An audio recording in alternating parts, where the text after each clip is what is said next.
All Renegades of Puck to the trenches. It's time for Renegades of Puck TV. Welcome to the bunker. Welcome to the essence of No Half Steppin'. I'm your host and captain, Crazy Charlie Saunier, and before we get started on the No Half Steppin' hockey coverage, please let me direct you to renegadesofpuck.com. Once you're at renegadesofpuck.com, you'll learn everything you need to know about the show and about the crew, and once you click on that merchandise link, you'll see immediately the classic logo t-shirt, then you'll see the Pride logo t-shirt, and then you'll explore the world of about 55 different gimmicks that we have in our online store. That's right, the Renegades of Puck have sold out so that you can buy in. We sure would appreciate any purchase you can make at our online store. We also need your help, and it is of critical importance on social media. Give us a subscription on YouTube. Now, we have reached over 130 subscribers, and that is great, but there is plenty more room in the trenches for all Renegades of Puck. So please continue bringing Renegades to the trenches and getting those subscriptions up.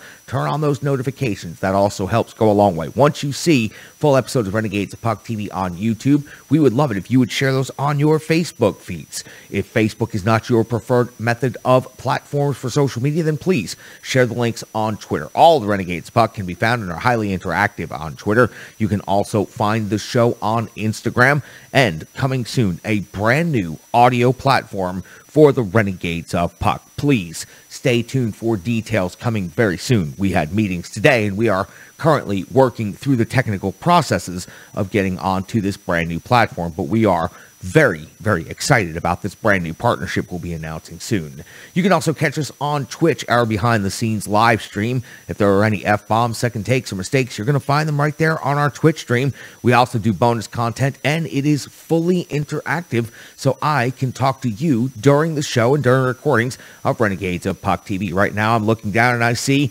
Brian Baston from ontheforecheck.com is in our chat, and he's talking to me about what's going on in the Central Division and magic numbers, and he's very thankful that he no longer has to count down the magic numbers. Nashville Preds clinch their playoff spots tonight. So all that's happening on Twitch right now as we are recording this episode of Renegades of Puck TV.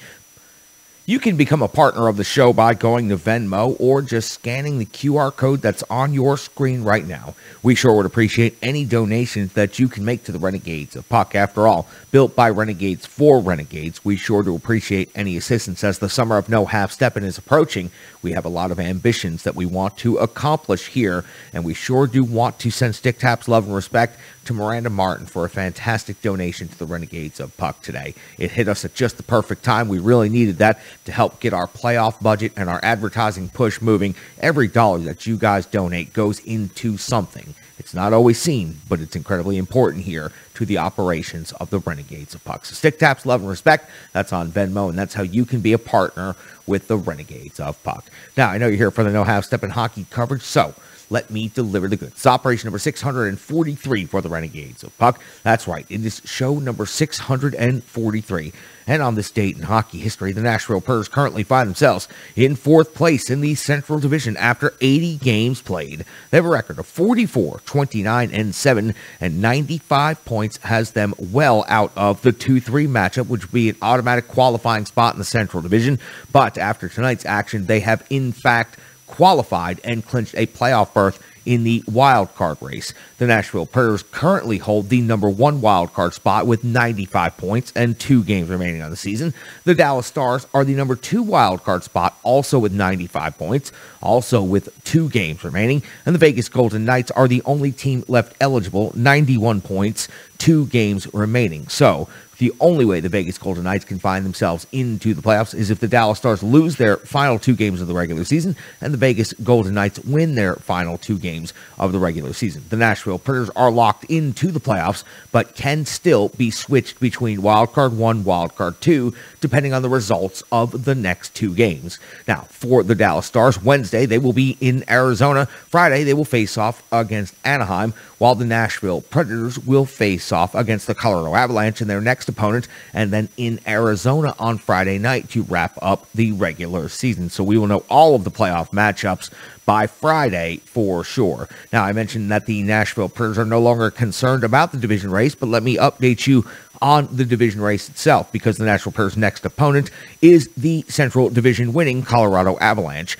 They have played 80 games on the season. They have a record of 56, 18, and 6, 118 points. they will await the number 2 wild card in the first round of the Western Conference playoffs. The St. Louis Blues are currently at 109 points in second place. The Minnesota Wild are at 109 points. All of these teams have played 80 games. Then you'll find Nashville at 95, Dallas at 95, Winnipeg is eliminated at 83, Chicago at 65, and Arizona at 53. We will have to talk about the Coyotes one more time, though, before the end of the season this upcoming Friday. The Nashville Predators' next opponent, the Colorado Avalanche, have an impressive home record of 31-5-3 and an impressive goal differential of +80. On the road, the Nashville Predators are 19-15-5, a goal differential of +14 on the season, and they are looking to tune things up in these final 2 games now that they have clinched their playoff spot to get ready for the first round of the Western Conference playoffs.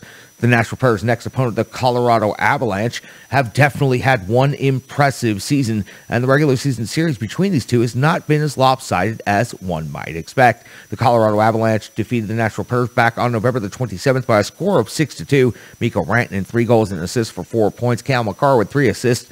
Big save Dave Riddick took the loss in that one, 29 out of 35. It was Duchesne and Cunnin chipping in with a goal apiece. These two teams would meet again on December the 16th. It would be Nashville defeating Colorado 5-2. Forsberg 2 goals and assists for 3 points. Sissons 3 assists in that game. UC Saros gets the start in a victory, 24 out of 26.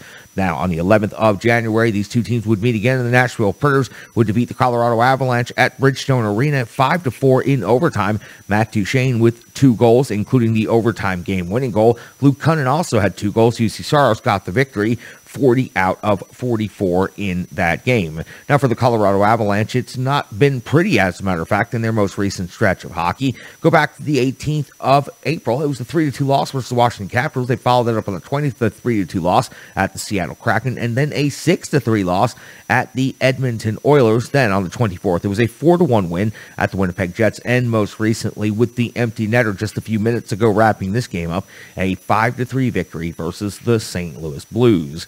Taking a look inside the matchups and the numbers between these two teams, for the Nashville Predators, they are currently 12th in the NHL in goals for 3.18. The Colorado Avalanche, a little bit more impressive than that, 4th overall in the league, 3.77 per game. When it comes to goals against, 2.80 for Colorado was 7th best in the NHL, while goals against being 3.01, 16th in the league for the Nashville Predators. Shots for Colorado certainly well ahead in this metric. 35 per game is 5th best in the league, while the Preds are 29.6 shots on net per game. That is 24th overall in the NHL. Shots against, a little more even. Colorado's 20th. The Nashville Predators are 21st.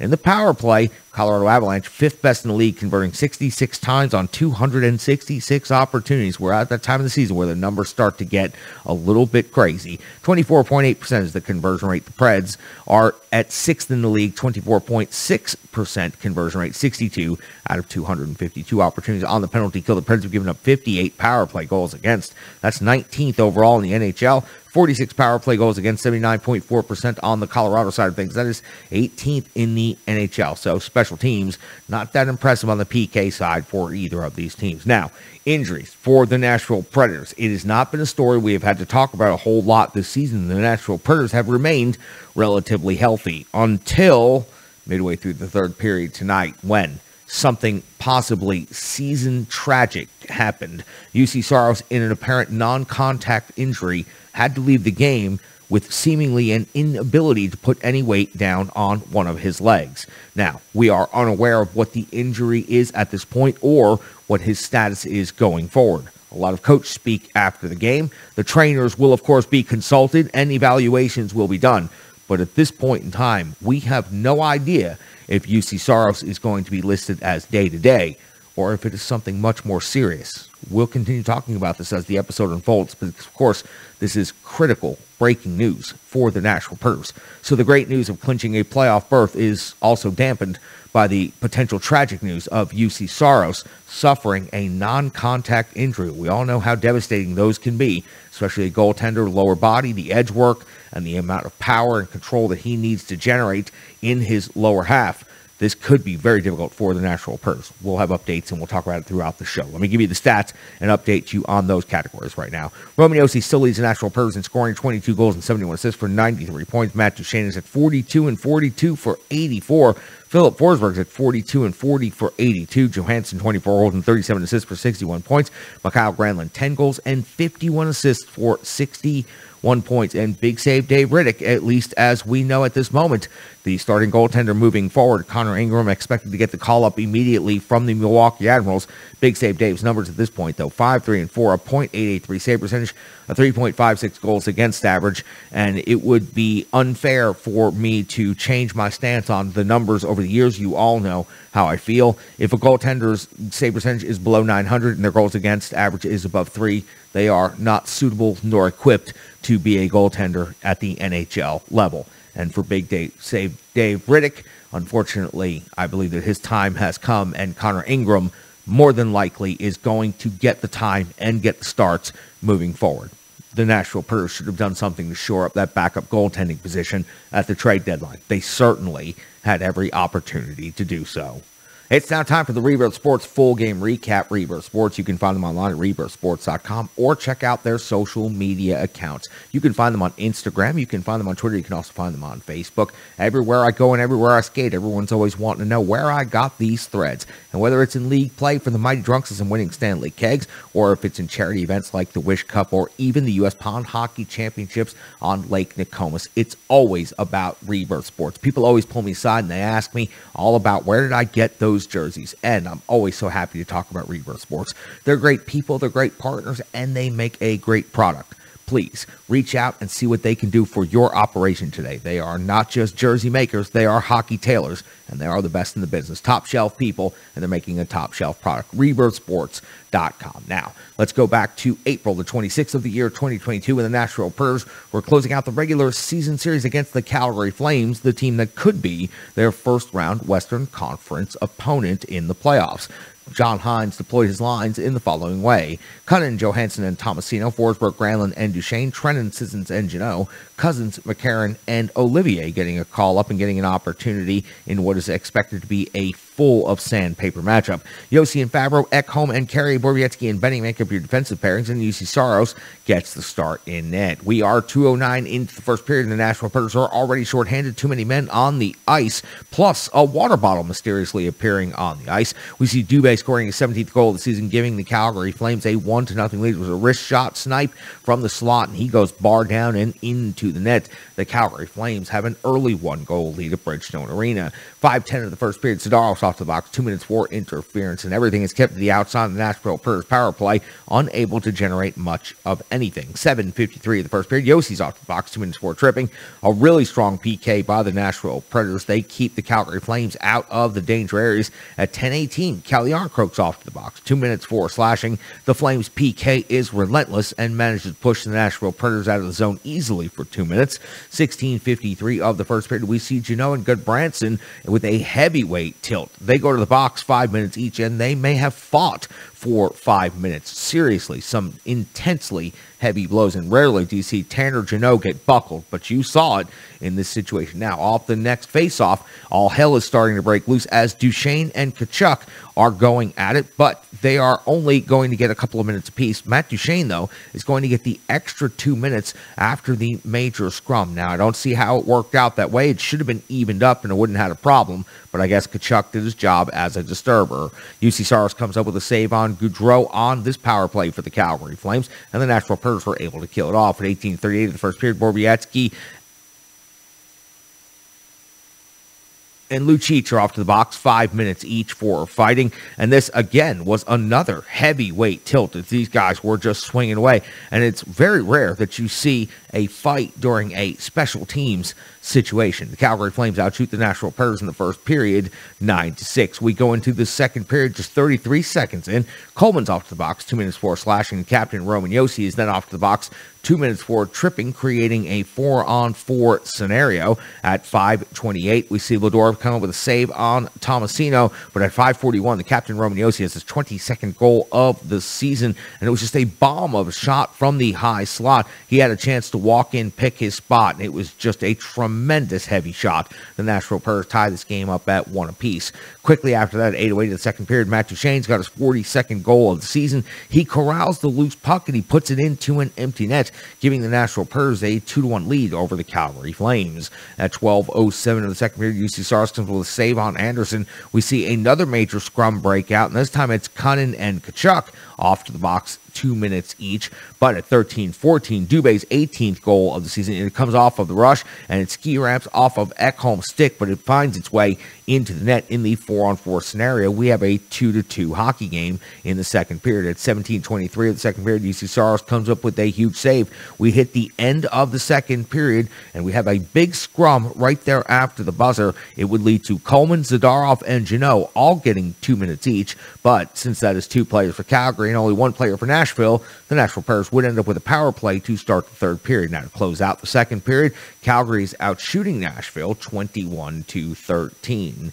We go into the third period, and immediately on that power play, Forsberg scores his 41st goal of the season. It was Duchene with the cross zone feed to a wide open Forsberg, who put the puck into the empty net with ease. Nashville now has a 3-2 lead on home ice. At 2:03 of the third period, Hanifin picks up his 10th goal of the season. It was a long flutter shot through traffic, tying the game up at 3 apiece. At 6:05 of the third period, Saros comes with a save on Goudreau and his between the legs attempt. 8:36, Saros with a save on Anderson. 8:51, Lindholm off to the box. 2 minutes for roughing in the offensive zone behind the play. A very bad penalty to take at this time, and Philip Forsberg is making the Calgary Flames pay with his 42nd goal of the season. It was a wrist shot snipe from the circle, giving the Nashville Preds a 4-3 lead on home ice with 10:43 to go in the third period. Roman Josi is off the box. 2 minutes for cross-checking. The PK is disciplined and bails the captain out. At 13:28 of the third period, Schilling is off to the box. 2 minutes for interference.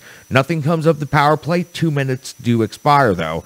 At this point in time, UC Saros is over by the bench, and we see that he is having some difficulty putting weight on his leg, and he is leaving with the trainer heading down the tunnel. We would not receive any update or any word on this injury, but say Dave Riddick is now in the game. 17:12 of the third period, Lucic is off to the box. 2 minutes for roughing, and the power play is simply playing it very safe, and they're more than happy to just kill off some time. But with the empty net scenario and time running out in this game, it is Tkachuk with his 41st goal of the season. He's got the jam down there on the goal line, poking the puck by Big Save David. 19:59. As a matter of fact, there was only 1/10 of 1 second left on the clock when this puck officially goes into the net. The Calgary Flames tie the game up at 4 apiece at the end of regulation. Shots on goal are Calgary 24 and Nashville 22.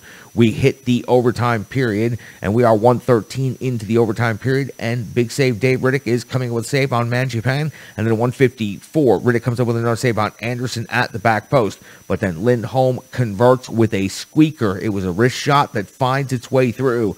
A soft goal to end this tremendous game at Bridgestone Arena. Calgary comes away in overtime with victory. 5-4, the Nashville Preds do secure 1 point by making it to overtime, and then with Vegas losing to Dallas in the shootout, the Nashville Preds clinch a playoff spot and now are going to the playoffs for their 8th consecutive season.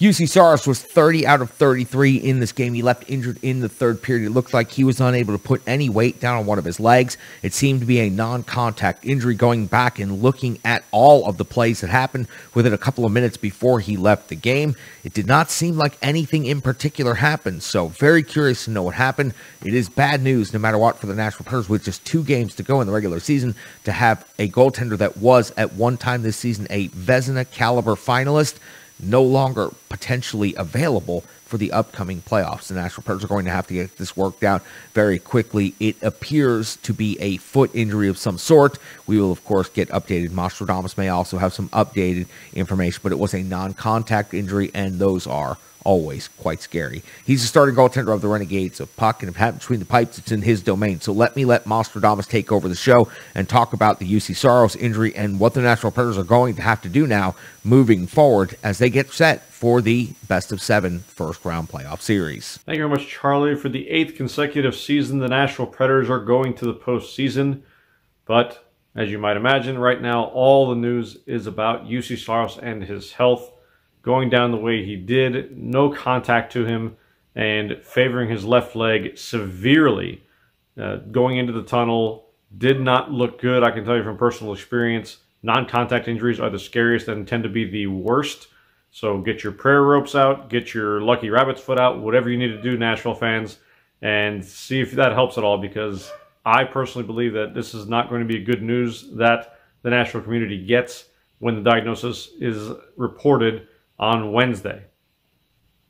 The only thing I saw on the broadcast is that he got up a little gingerly, getting up something that he's done thousands of times through this season, probably 1,000,000 times in his career. Just simple motion of getting up and getting his legs underneath him, and from that point on, it seemed like he was favoring his left leg. There was one time during one of the penalty kills in the third period against Calgary when this happened that he, for some reason or another, did not move over to his right side when the puck was there. It seemed very awkward. I didn't think he didn't see the puck. It just seemed like he did not have any strength in his leg to push off with his left leg to get to the right post. And very nearly went into the back of the net in that scenario. But right now, John Hynes has a decision to make. Do you have David Rittich or do you have Connor Ingram going into the postseason? Now, the scenario for the Nashville Predators right now is you have 2 games left, back-to-back scenario, Thursday and Friday night against Colorado and Arizona, respectively.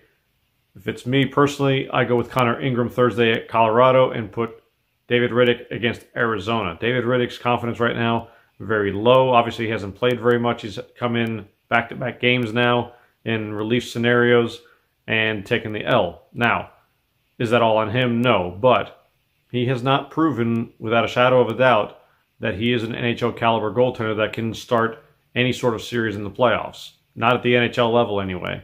His save percentage is under .890. That's abysmal at any level, really. You can't have a goaltender with that kind of save percentage going into a playoff stretch if you're the Nashville Predators, especially against a team like Calgary or Colorado, who they will face in the first round. Connor Ingram, you play him against Colorado. Let David Rittich play against Arizona. Maybe he gets a W against Arizona, plays well against a weaker opponent, and builds a little bit of confidence, and you go into the playoffs with him. Now, having said that, I do believe David Rittich will be the starter come playoff time if UC Saros, of course, is unable to go, which I fully expect.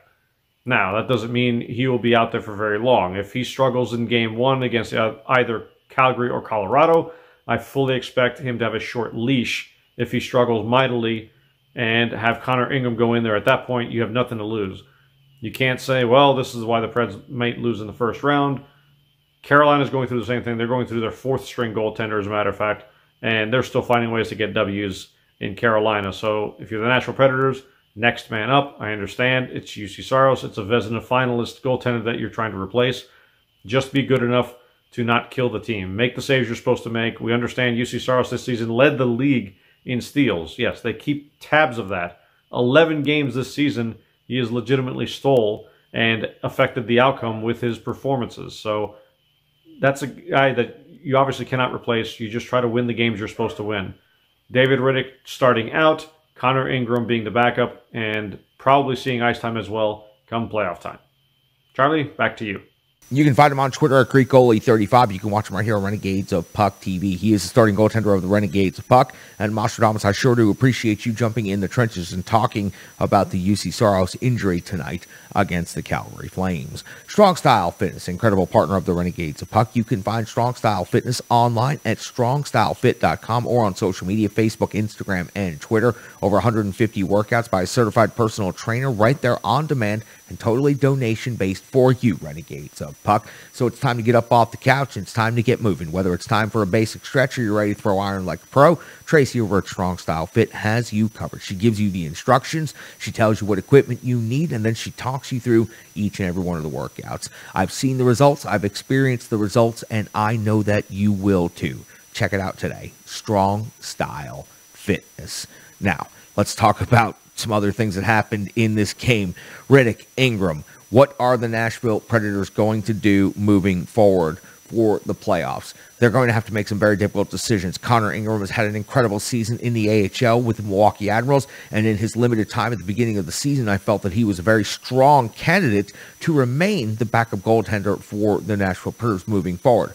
They wanted him to get more seasoning. He's gotten more seasoning. Now it seems that he is going to have to be ready to go. The Nashville Predators could be facing the ultimate worst-case scenario, losing a starting goaltender just before the playoffs. We've seen this happen in franchise history before, when Thomas Vokoun suddenly had to miss the playoffs because of blood clots, and Chris Mason was suddenly thrown to the fire. We may be seeing the very same thing happen to Connor Ingram here very soon.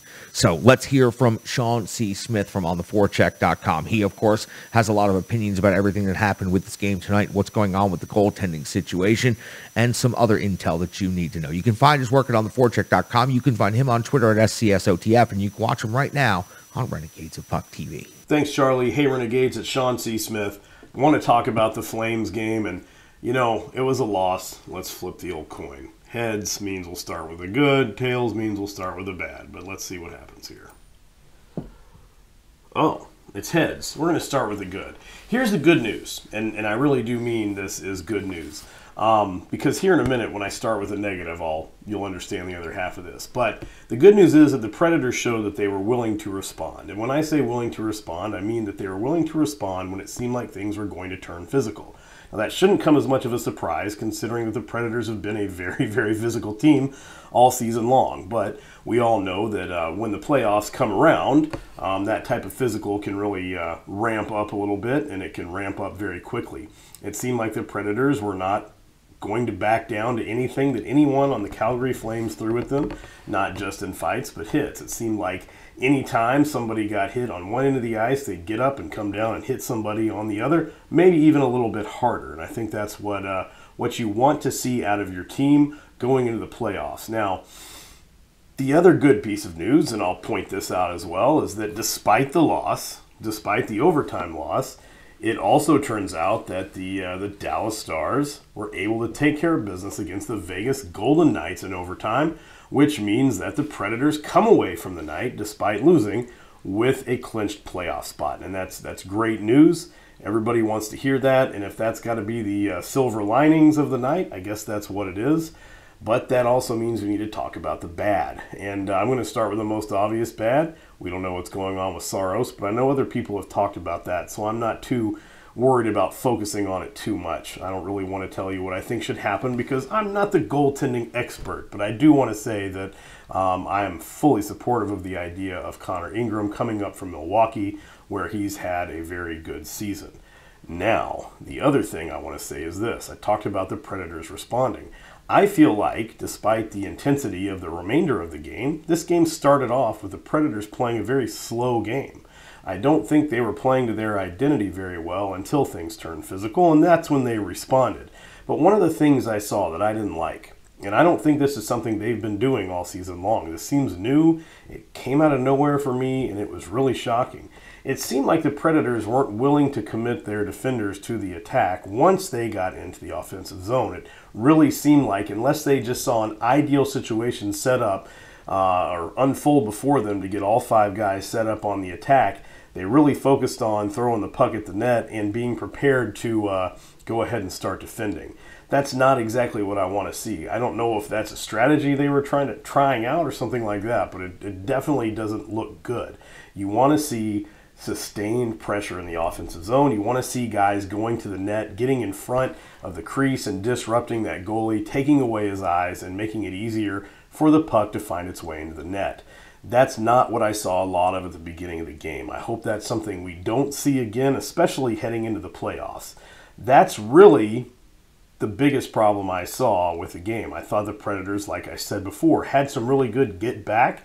They were definitely willing to answer the bell anytime someone called for it. And realistically, that's what you want out of your team, is you want a team that is not going to back down from anybody.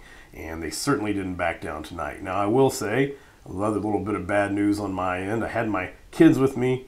They were pretty upset about the game ending the way it did, and they fell asleep in the car before they found out about the playoffs. So maybe some of you watching this are learning for the first time, and hopefully they'll find out as soon as they wake up that the Predators will be in the playoffs, and that's the good news on the night. So that's really all I've got, Charlie. You can tell that my voice is trying to give out on me, and I'm going to send it back over to you. You can find him on Twitter at SCSOTF. You can check out his working on theforecheck.com. And I sure do appreciate Sean jumping in the trenches to talk all things Nashville Predators hockey, playoff races, and the UC Saros injury right here on Renegades of Puck TV.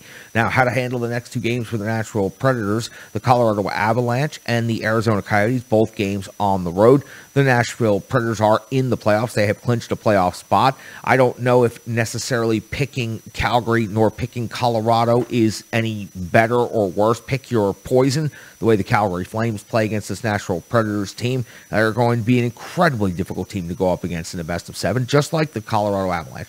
So for the Nashville Predators, how do you play it out in these last 2 games? Well, if you really want to get number 7, then you're going to have to play better than the Dallas Stars, or at least finish tied with the Dallas Stars over the next 2 games.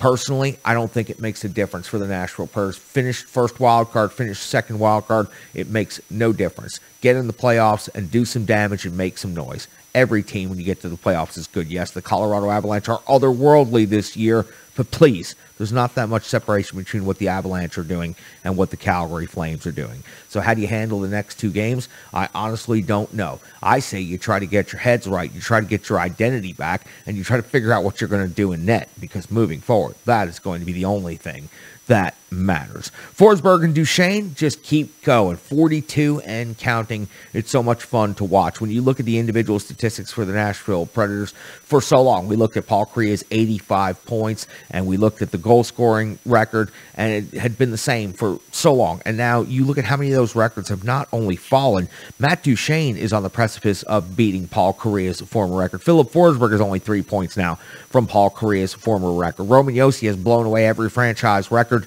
in history. So it is so much fun and so much impressive to watch these players and this team and to see them flourishing the way that they are. And I hope that they continue to grow, and hopefully there's a playoff run coming for these guys, because if they can get hot and they can get going in the right direction, they're an underdog team that a lot of people can easily get behind. And right now, for this Nashville Predators fan base, with the amount of doom and gloom that I see and that I hear on a daily basis from all of you, I think you could really use something to get you re-engaged with the spirit of the team and the spirit of the sport itself. Clinching a playoff berth tonight should be something that you celebrate. Being in the playoffs is all that matters. That's the whole point of the 82-game regular season. Some of you, though, are acting like it's a funeral. I'll never understand that. Getting in is the first objective. After that, nobody knows what can happen.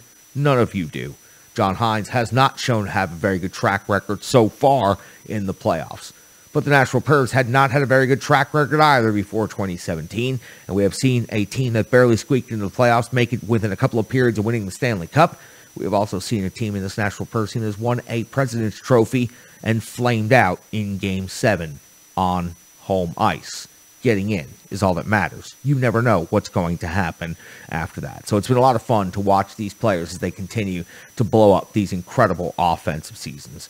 Another great partner of the show, Stripe Digital Solutions, just had a consult with Stripe Digital Solutions today, talking about advertising for the playoffs, talking about brand building, talking about all the things that matter to a small business in the modern business age in the digital world. So please check out what Stripe Digital Solutions can do for you by going to stripedigitalsolutions.com or checking them out on Facebook, Instagram, and Twitter. The logo on the wall behind me, the crest on the jersey that I'm wearing right now, renegadesofpuck.com, and the things I was already talking to you about. Stripe Digital Solutions helps me with each and every one of those things, and Stripe Digital Solutions can help you too. Please reach out to Brandy at stripedigitalsolutions.com and find out how you guys can get engaged and start working as partners, just like we do here in the trenches with the Renegades of Puck. Let's throw it over to the Renegade Analytics desk and let's talk to Brian Baston before we wrap up for the evening and close out the show. He's got one big stat for you. He's also got the charts you need to see and the numbers you need to know. Thanks a lot, Charlie. Unfortunately, for the second straight home game, the Nashville Predators fall in overtime, this time to the Calgary Flames after a heartbreaking 0.1 seconds remaining goal by the Calgary Flames sent the game into overtime and eventually a Nashville loss. Although not all was lost, as they did pick up the point for the loss in overtime, and that point would prove to be extremely crucial for the Nashville Predators, as the Vegas Golden Knights and Dallas Stars both went all the way to the shootout in their game, finally deciding it with the Dallas goal that had the Stars tied now in points with the Nashville Predators with 95, but more importantly, I can now report that the Predators' playoff magic number is 0, and they have clinched their 8th consecutive playoff appearance. Now on to some bigger news. As we saw, with about 6 minutes remaining in the third period, UC Saros limped off of the ice, seemingly with no contact or anything that we saw here at the game. Trainers, according to Greg Wyshynski from ESPN, trainers looked at his ankle before he was helped down the tunnel. I talked to Coach Hines and asked, what was if he had any status update, and this is how Coach Hines responded. Yeah, I don't have any update on him.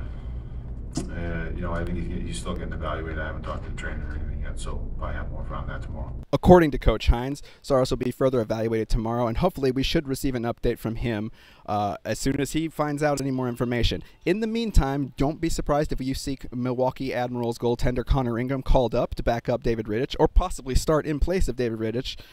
Especially since the playoffs are clinched, we might see Ingram come and start a game or two to get him back up to speed for your NHL speed.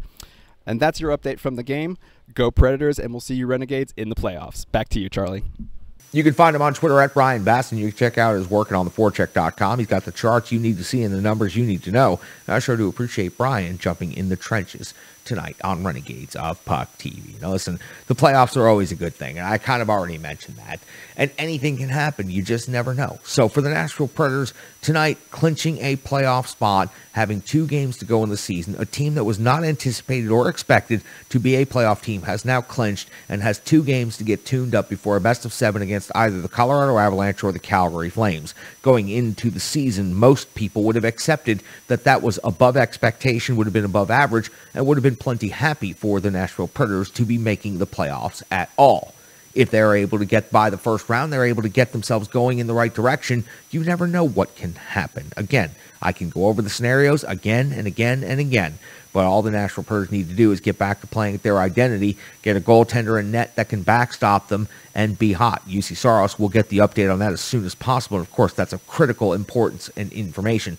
But there's no reason to think that Connor Ingram cannot come in here and backstop the Nashville Predators to a few victories, and that's exactly what they need. Maybe this is the shock to the system that the Nashville Predators have been looking for. They have faced a murderer's row of opponents, but if you want to win the Stanley Cup, you not only have to face a murderer's row of opponents, you have to beat them 4 out of 7 times 4 rounds. It is the hardest trophy in all of sports to win. It's also the most fun trophy in all of sports to watch a team go after and win. For the Nashville Predators, will the Stanley Cup be theirs? We have no idea. All I know is we'll track it right here on Renegades of Puck TV. For Sean C. Smith, for Mostradamus, for Brian Baston, and for K-Perk, I am your host and Captain Crazy Charlie Saunier. I sure am appreciative of each and every one of you taking the time and jumping in the trenches with the Renegades of Puck, and we look forward to being your postseason destination. Stick taps, love and respect.